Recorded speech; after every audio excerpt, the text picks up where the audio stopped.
Hi there. So we're going to have a quick look at Padlet. Padlet is a wonderful tool, really flexible that you can use in class.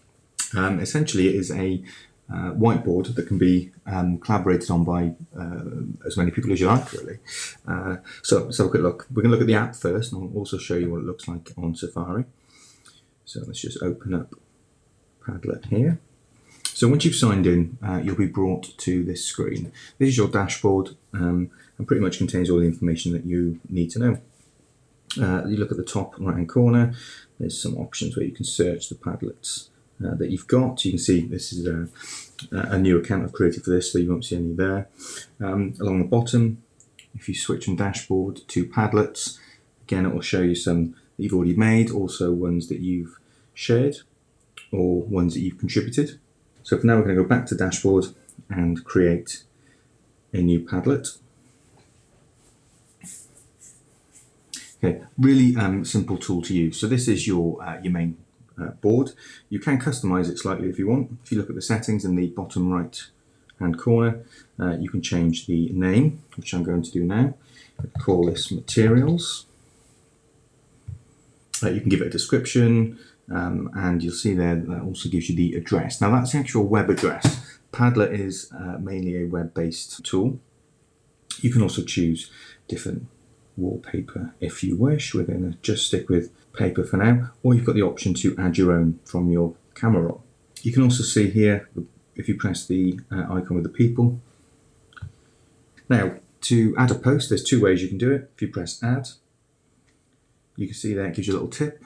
You've added a new post. Plus, if you double tap anywhere on the screen, you can also do that.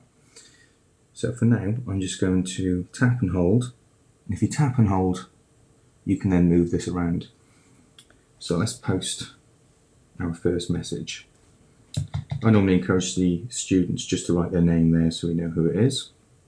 My activity would be to ask them to go around the school identifying different materials. This is something you could do as a start for a science topic.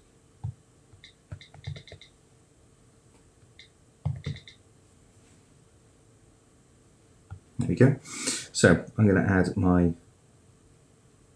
first attachment. Now you can link from a web, which makes it a really nice option if you're handing out websites for the children to research, or you can click upload use camera, and it gives you some options here. You can take a photo or video in-app.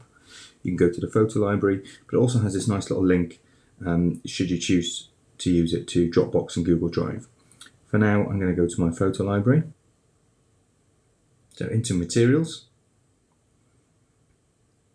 and I'm going to select this one here. So that will upload to your Padlet. It takes a little while, and it then offers you the option to choose whether you want it or not. I'm going to press OK, and that's my first. Just tap and hold to move it. I would now encourage children to go and take some images themselves. Once they've got their pictures, they'll be back in class, and you need to share the Padlet with them so they can add to it. There's a couple of ways you can do this. If you look at the export button at the bottom, you can see the different options that are there. If you view link, that will give you the actual web link. So you could email that out to them, and they click on that and it will just take them straight there. My preferred option is actually just use a simple QR code, and luckily it makes one for you. So if you're displaying this in your class, you can then view the QR code, children scan it, and it takes them straight there. Massive time saver and just really, really handy. So what I'm going to do now is I'm going to use my phone, and I'm going to take a picture of this QR code, which will then take me to Padlet. So I'll just cross that off. And what you'll see shortly is the message I've just put on there. So it is pretty much instant. Just gives you an idea of how quick it is to use. So now we've seen it in terms of how it works, let's have a look at a couple of examples in the classroom. So these are just some very basic examples of how you might use it in the classroom. This was a maths activity. We wanted to find out the students' understanding of shapes before we start the next topic. Here you can see an example of just generating vocabulary. Place the image in the middle, see what vocabulary the children come up with. You've got yourself an automatic word bank. Really, really handy and supports all of your students. It also gives you the opportunity, as you can see, to check on some of that spelling. Thank you very much for watching. Tune in again to see some more tutorials on some great apps. Thanks very much.